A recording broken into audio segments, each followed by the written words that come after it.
So I am sat here. It's Sunday morning, my usual kind of opportunity to craft most of the time. And I am weighing up all of the projects that I have been working on over the last few months. And I thought it would be an ideal opportunity to just show you where I'm at here in my vlog, and maybe get some idea of where I go next. So yeah, without really waffling on too much for a change, I'm going to show you some of the pieces that I've got, or some of the projects that I've got going on, that I would like to see take to their conclusion. And I just thought I'd hand it over to you guys to sort of give me guidance what you would like to see coming up next on the channel. So first up, I have my Dwarven walls, which I started putting together with my dungeon tiles. You can see the risers back here that I'm working on as well. Because my players will be heading into some dwarven realms in the near, not too distant future.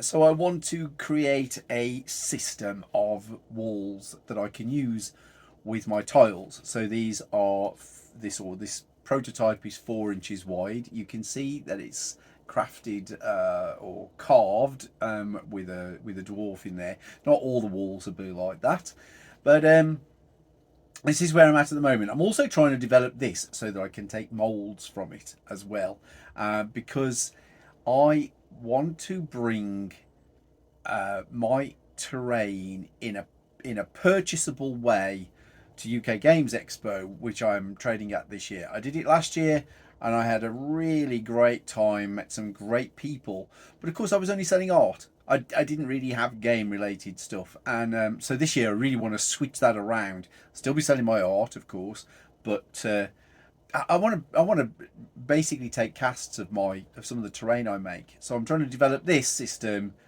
for a resin cast sales opportunity so that my terrain can actually be enjoyed by other people who don't have the time or the inclination to sit down and actually make the terrain themselves. So, if you would like to see some more of my Dwarven Wall set that I'm working on sooner rather than later, put it down in the comments, and we'll see if I can work on this one next. That being said, here's the next project. So this beauty, I started working on quite a while ago now. Try and give you some close-ups of what's going on in there, so as you can see. And to be fair, it's not really that far off finishing. I was making this for a game some time ago now, and I ran out of time to finish it for the actual game session.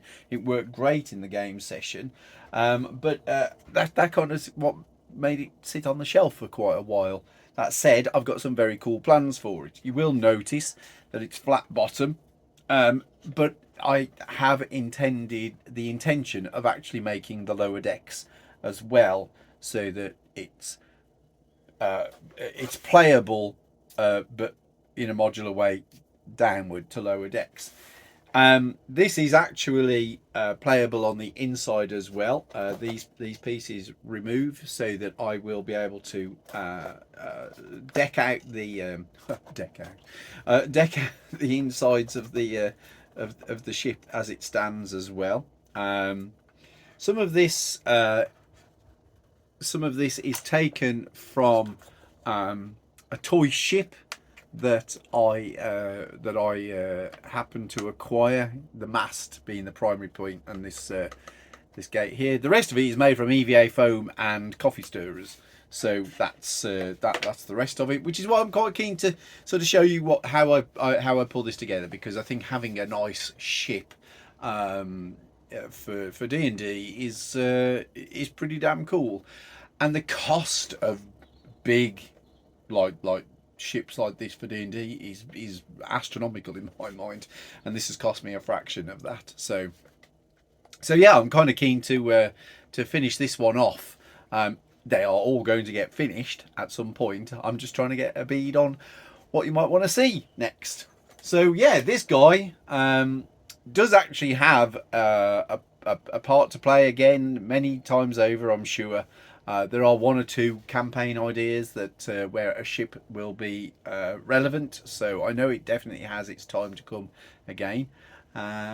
So yeah, I've got some cool adaptations I want to do for this one as well, that which might not necessarily comprise this video, but a future video as adaptations for it. But let me know what you think.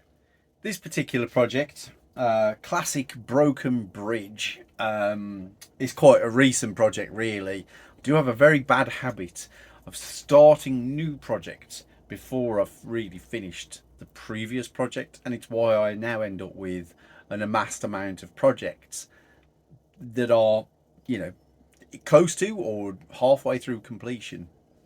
That's why I need you guys to push me in a direction to get some of these finished.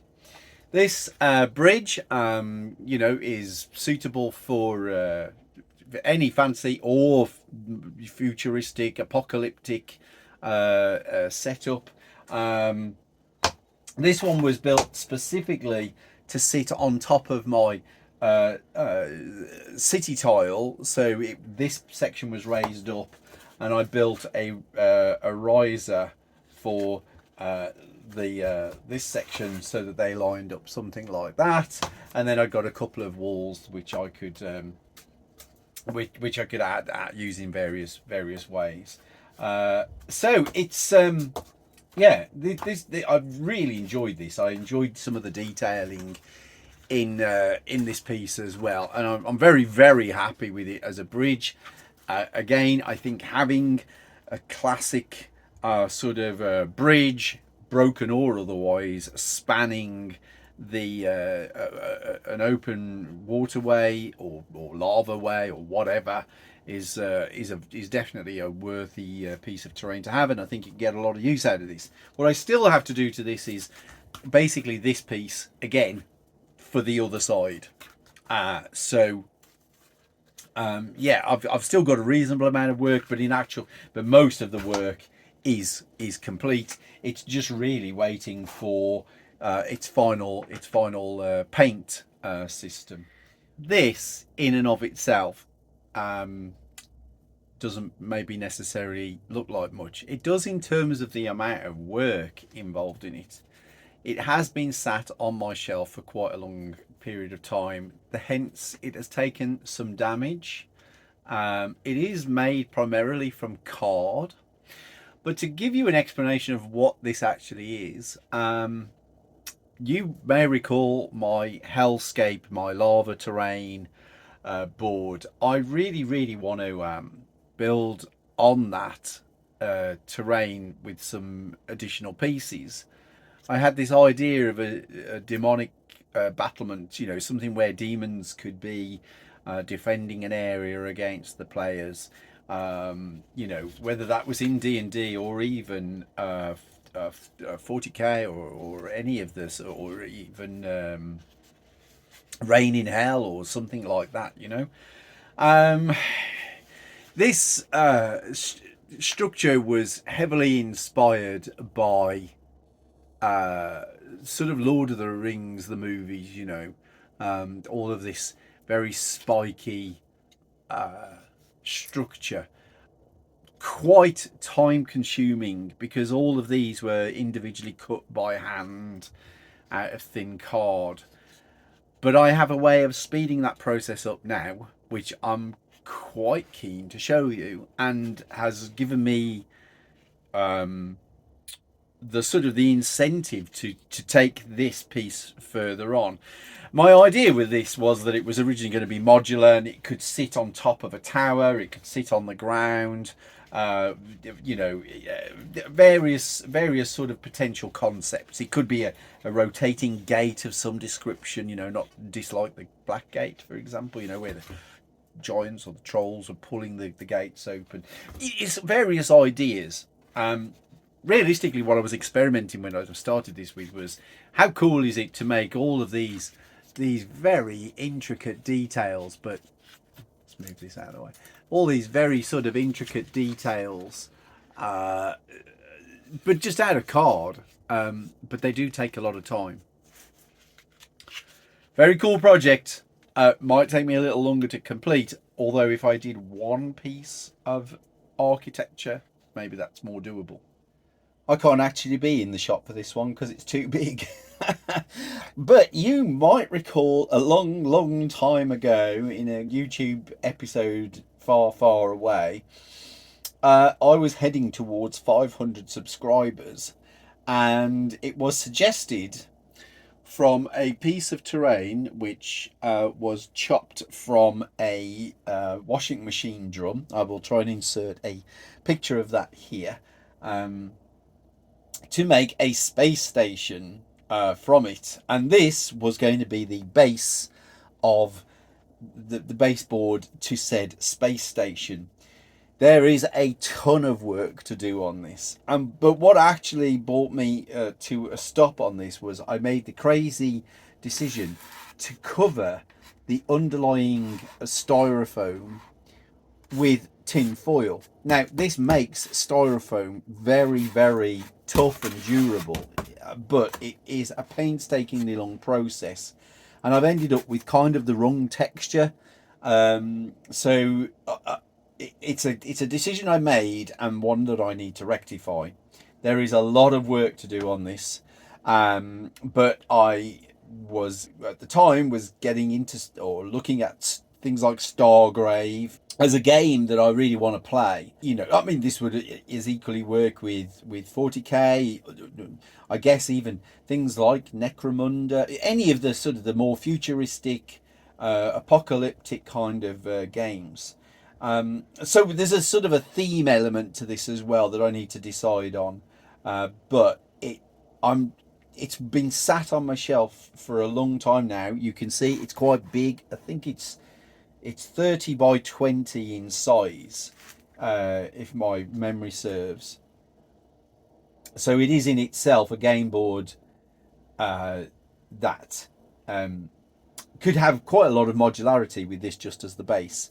So how do I proceed with this? What would you do to proceed with this? Not in terms of finish, because I know what I need to do now for that, but in terms of, would you make it a singular piece, feature piece, or would you have some modularity? I'm inclined to go to some degree of modularity, components that can fit onto this as a base.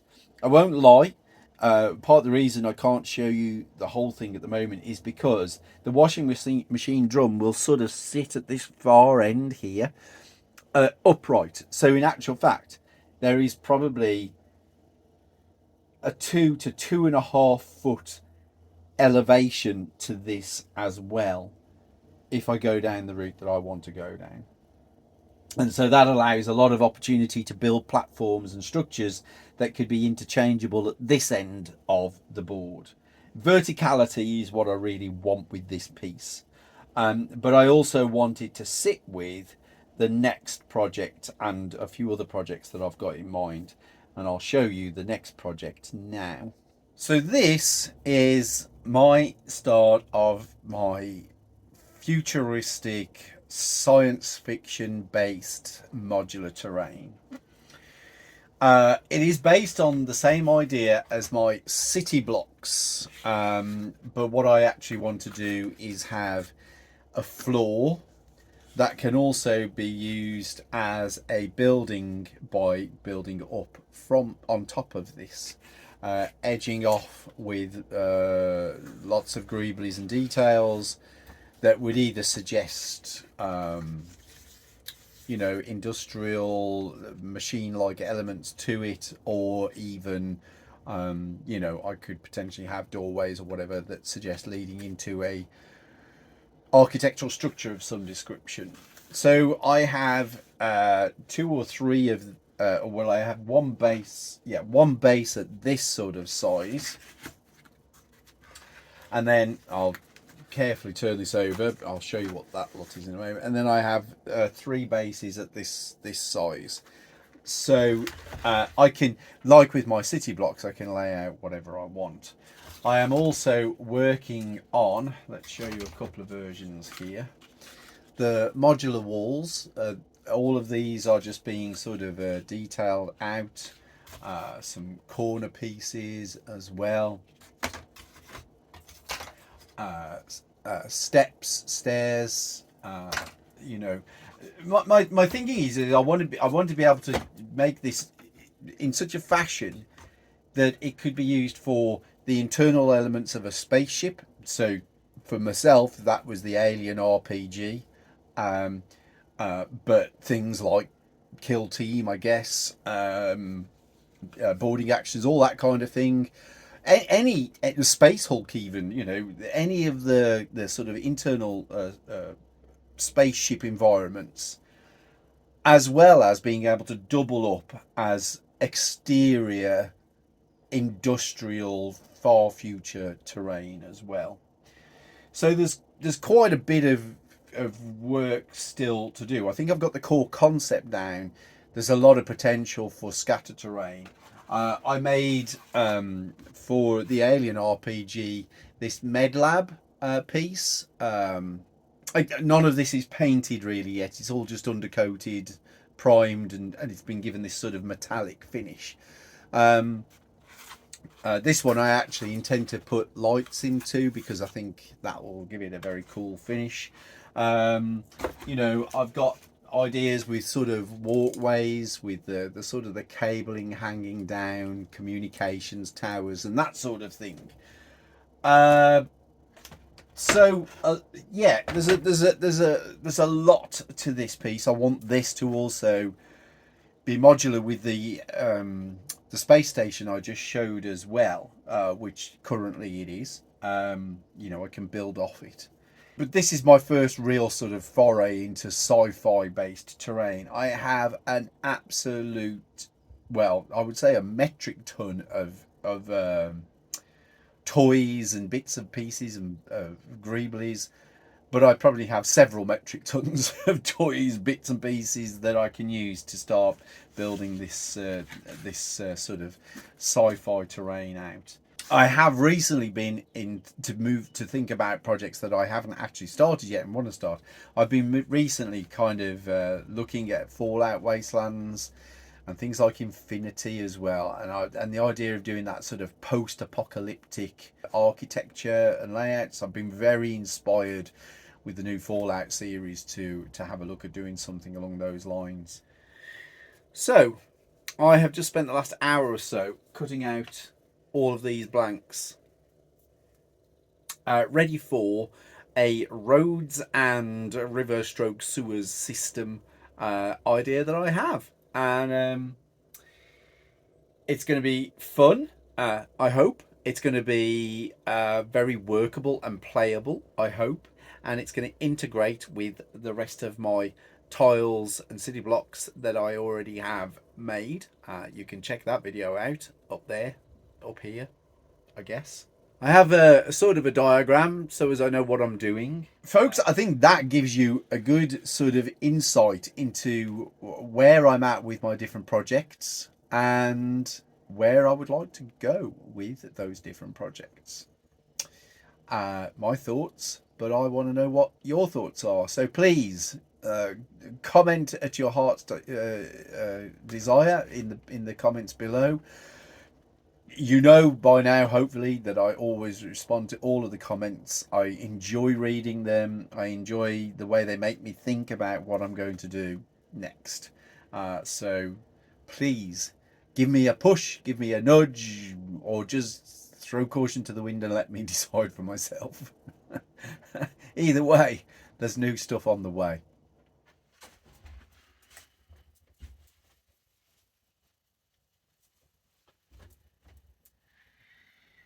So I have another consideration for the channel as well, and that is, of course, my working life is as an artist. My terrain life is as a hobbyist. And I'm at this point now whereby when the channel started, I was happy to just throw everything in the mix into the channel. But what I've come to realise now over time is, of course, there are people who come to see terrain, and there are people who come to see art, and there are some who come to see both. But I think if I really want to have a proper connection with you guys, I need to separate out so that when you come, you're coming to connect with me and see what I'm doing in the given area of interest that we both share, if that makes sense.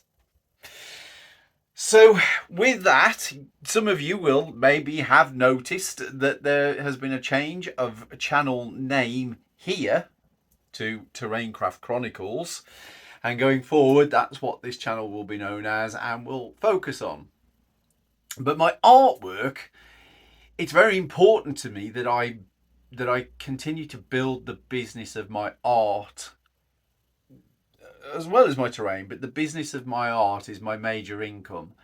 And I need to be able to have a focused area or outlet for that here online. So I'm also creating a second channel which is specifically for my art projects. That will be called Raven on the Roof, and I will put a link up here. I will put a link up here to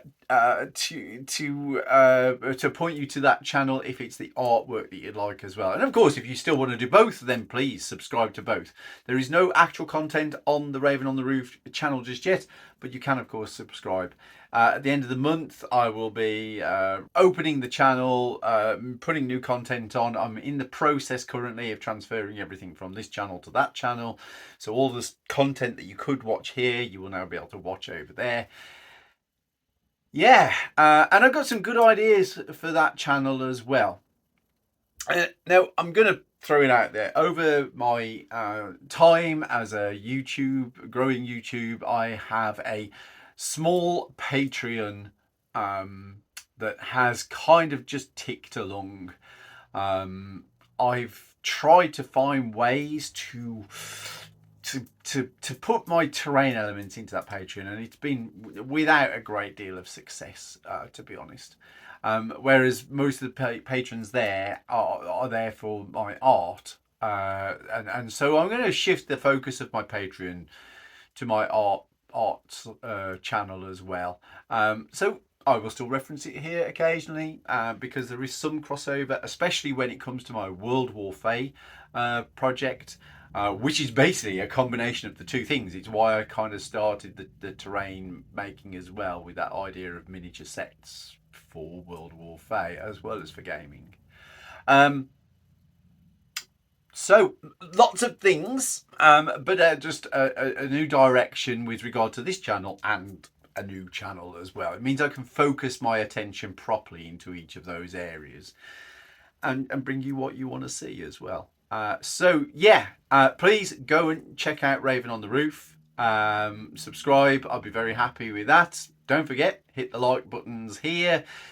Don't forget to tell me what your thoughts are with regard to projects both here and over there. And so yeah, that's where I'm at the moment. It's been a frantically busy time for me in many different ways, both family and work, as well as hobby. So I am really looking forward to the second half of this year to really knuckle down, get World War Fae, the book, really out into the world. I'm at UK Games Expo this week, so you will see some of the terrain element as well as the art there. So if you're near the NEC or coming to the NEC, please come by and say hi. I'm at stand 2-481, but you can find me. But I'm also at Fantasy Forest in Cheltenham in the middle of July, end of July, and that's where World War Fae will be finally getting its Kickstarter launch. If you haven't checked out the Kickstarter yet, there is a pre-launch page. I'm going to put a link to that here if I can. I'm not sure if the channel's ready for that yet, or in the comment in the description down below. So for the first illustrated book, that's going to be a massive way of supporting both channels, me entirely. So I'm really excited for that. Anyway, I'm going to get back to the last few bits of work on this current book cover, which is not for me, it's for somebody else. And I will see you very, very soon. Okay, you take care. Bye bye for now.